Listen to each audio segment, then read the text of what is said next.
Pria ini hanya perlu bangun. Akan taruh seekor kura-kura di atas badannya. Orang di luar sangat takut dia. Bilang dia adalah setan. Gadis ini tidak percaya pada hantu. Sangat ingin menjadi asistennya. Tapi hari itu di rumah, mendengar suara pisau. Dia perlahan mendekatinya. Pria itu tiba-tiba keluar. Dia mengenakan pakaian perlindungan. Berhadapan dengan asisten baru di SOA. Pria itu tidak bicara apapun dan pergi. Hari selanjutnya, sekelompok petani datang. Bilang anaknya bawa ikan. Tapi sepanjang malam tidak pulang. Dia terkejut dan langsung hubungi polisi. Pria itu juga memanggilnya. Bilang hal yang mereka cari. Dalam kamar di lantai 1. Semua orang memasuki ruangan. Tapi adegan di depan mata mengancam mereka ketakutan dan berlari. Bunuh orang, bunuh orang, bunuh orang. Polisi dengan cepat datang. Bahkan kapten polisi juga datang sendiri. Tapi mereka tidak datang untuk menangkap orang. Tapi meminta bantuannya. Di kota ada kasus kehilangan terus-menerus. Semua korban adalah remaja belum dewasa. Kunci untuk memecahkan kejahatan ada pada pria aneh ini. Ternyata dia adalah seorang profesor universitas kepolisian. Namanya Bak Ken Ngon.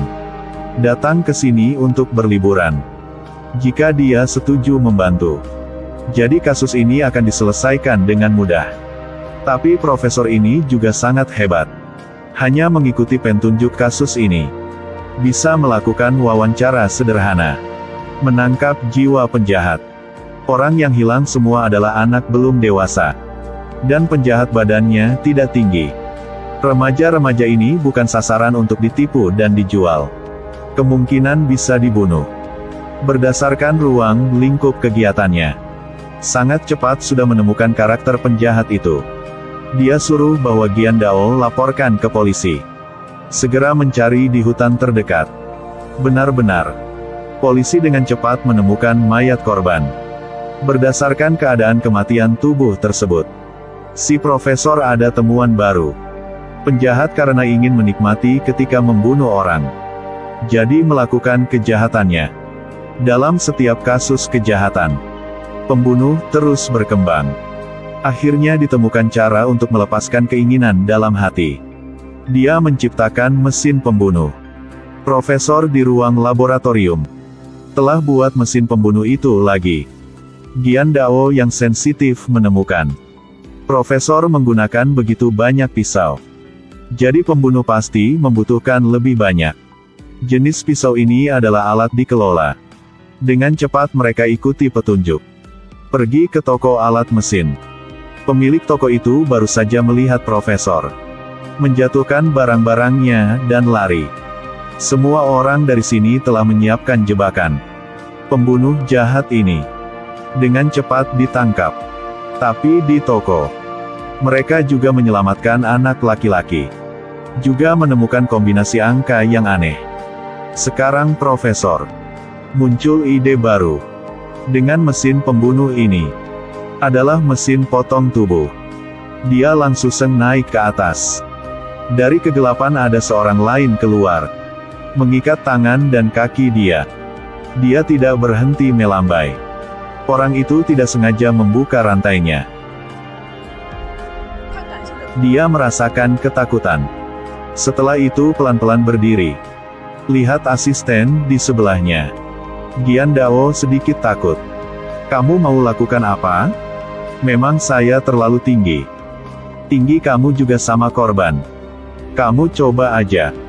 Aku akan lihat. Gian Dao takut untuk bola balik. Keesokan harinya, dia minta mundur diri. Tapi baru datang ke perusahaan baru. Rekan mengingatnya. Hati-hati.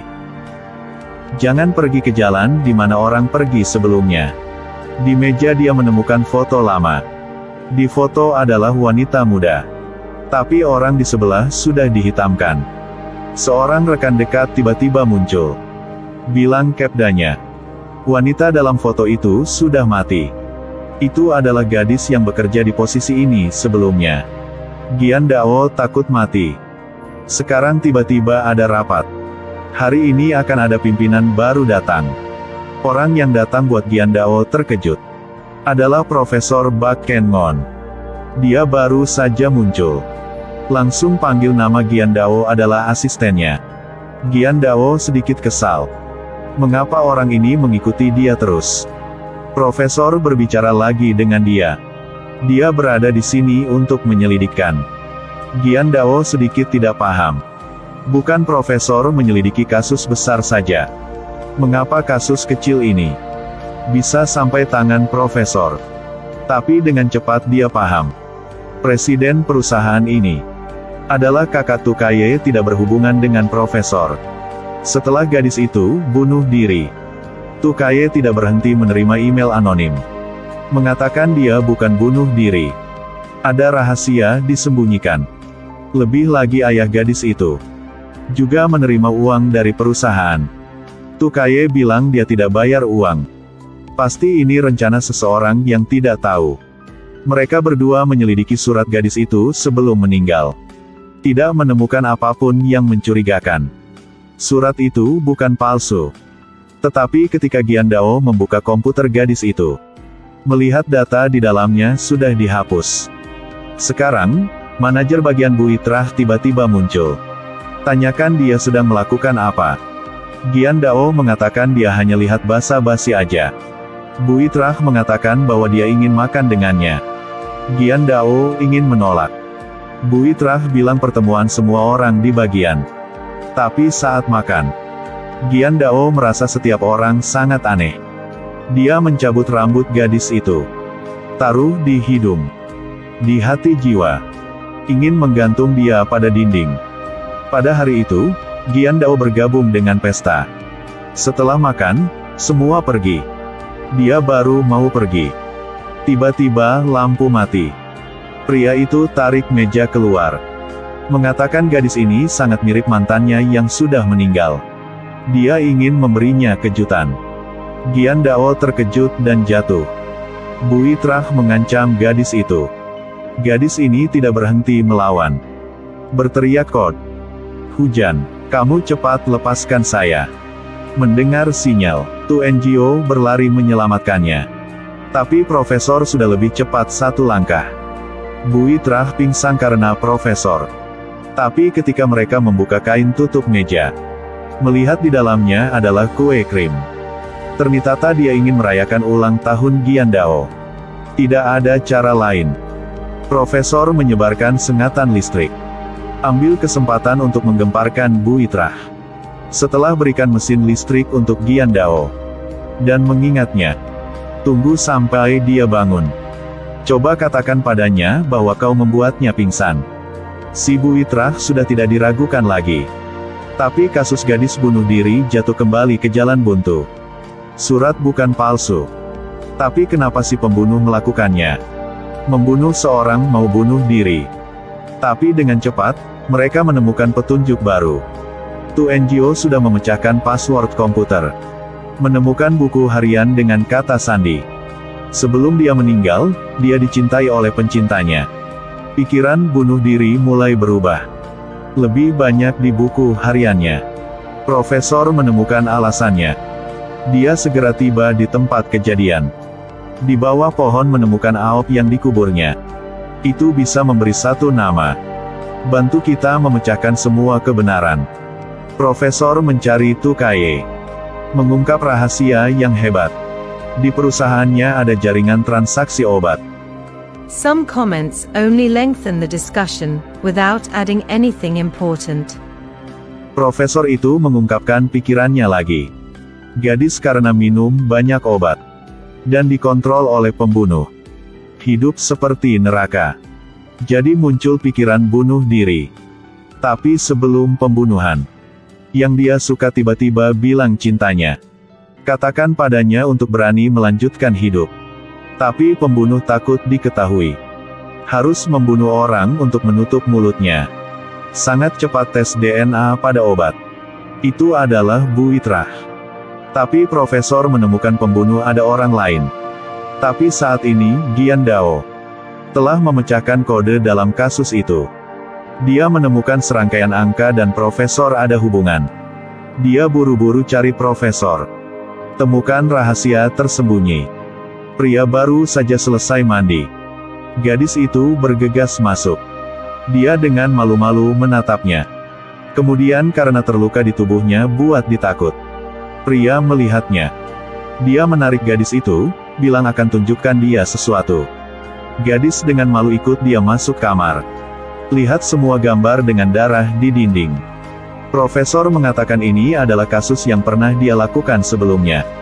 Namanya, bunga makan manusia. Pembunuh ditahan di luar negeri. Tapi sekarang, telah menemukan kesamaan. Angka-angka mistis itu sedang menarik perhatiannya.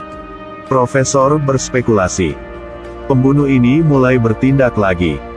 Sebelum dia bertindak telah mengirim pesan padanya.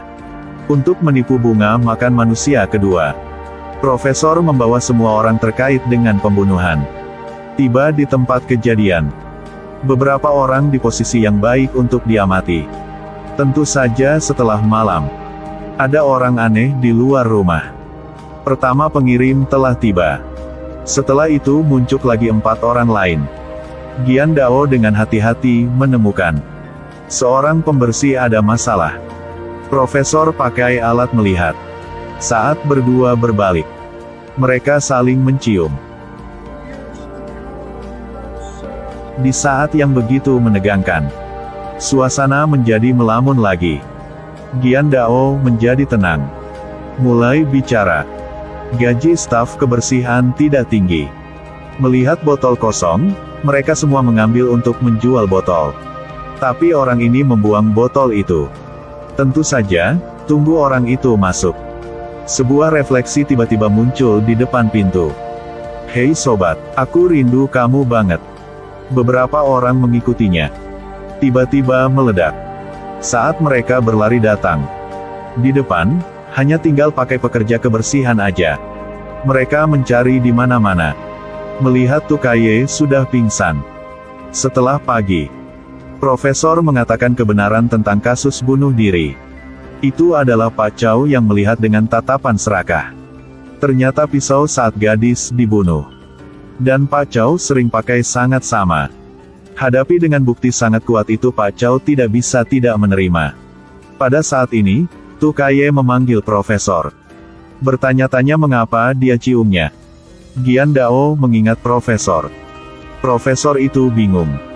Ternyata malam kemarin Tukaye menerima pesan dari Profesor. Tapi baru bertemu sudah ciumnya. Setelah itu, dia pingsan. Profesor itu mengerti. Setelah itu bilang, malu sekali. Ciuman pertamamu.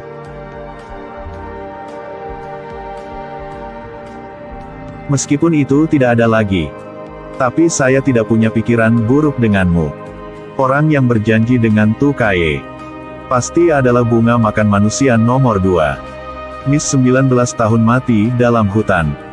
Sebelum meninggal, kirim pesan aneh ke pacarnya. Saya kirim pesan. Aku telah sampai, kamu di mana? Saya sedikit ragu-ragu. Aku tak berjanji dengannya. Kondisi saat dia mati sangat berduri. Para ahli mengatakan bahwa pembunuh akan terus membunuh orang. Dia mulai merasakan kegembiraan. Jika tidak menghentikannya, itu akan dilanjutkan. Bunuh orang lagi. Ponsel orang mati ditemukan di loker pria. Tapi terduga dilepaskan hari berikutnya. Saya ragu. Ngui Tufien difitnah oleh si pembunuh. Hutan kecil di belakang bukit. Temukan mayat si Miss kecantikan itu. Orang mati pertama digorok lehernya. Setelah itu, si pembunuh menyamarkan wajahnya. Profesor mengira itu dilakukan oleh seseorang yang dikenalnya. Gadis malam masuk ke dalam hutan. Pikir berjanji dengan pacarnya. Mereka mencari pacarnya, Tubak. Tubak mengatakan tadi malam ada pesan. Pacarnya tiba-tiba bertanya dia di mana, kenapa belum datang. Tapi jelas bahwa dia tidak membuat janji dengan pacarnya. Profesor menyuruhnya untuk mengingatnya lagi. Apakah ada orang meminjam namanya? Untuk membuat janji atau tidak? Setelah berpikir sebentar, Tubak berkata, Ada seorang siswa laki-laki bernama Ngui Tu Vien. Masih mencintai pacarnya. Seringkali mengikuti pacarnya. Pada saat ini, polisi menemukan telepon yang hilang gadis itu. Di dalam lemari siswa laki-laki. Pemilik lemari itu Ngui Tu Vien. Melalui interogasi, Ngui Tu Vien dengan cepat hapus curiga. Dia tidak punya waktu untuk bertindak. Itu adalah pembunuh yang memfitnahnya. Melalui interogasi teman sekamar, Profesor menemukan bahwa sebelum dia meninggal, dia membawa banyak uang. Tapi sekarang sudah hilang. Dengan sangat cepat, polisi menemukan sidik jari Tubac di atas tas gadis itu. Dengan bukti itu, dia mau tidak mau harus mengaku. Dia benar-benar sudah ke belakang bukit. Tetapi dia membuktikan bahwa hanya ambil uang saja. Tidak membunuh orang. Ketika dia tiba, gadis itu sudah mati. Gian Dao juga mengatakan bahwa Tubac tidak akan bermusuhan. Dia tidak perlu menghancurkan tampilan korban setelah membunuhnya. Ini adalah manifestasi dari biksu kavaleri. Profesor mengatakan dia telah menemukan pembunuh. Tapi belum ada bukti. Sekarang harus melakukan suatu. Adalah membuat pembunuh muncul. Besoknya, semua orang mulai menyebarkan berita. Tubac karena seorang wanita membunuh pacarnya. Saat ini dia sudah mengakui. Teman dekatnya Hoak Tilo sangat heboh. Bukan. Aku tahu itu bukan. Hoak Tilo memang tidak bersabar. Mengikuti seorang gadis ke tempat kejahatan.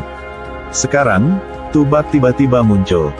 Tanya Hoak Tilo, kenapa kamu harus melakukan ini? Apakah dia melakukan sesuatu yang salah dan harus dibunuh? Karena dia selalu membual di depanku. Dia selalu berbicara kamu baik padanya. Kalian berdua berkencan, kalian berdua. Hoak Tilo berbicara seperti orang gila. Dia pikir hanya dia cocok dengan Tubac. Dia membenci semua gadis mengikutinya. Hanya aku. Aku menyukaimu. Pasti tidak mengikutimu. Gian Dao mengingatnya. Tubac itu buaya darat. Dia hanya cinta dirinya saja. Tapi saat ini, Hoak Tilo sedang tenggelam dalam pikiran jahat. Tiba-tiba pegang pisau maju ke arah Gian Dao.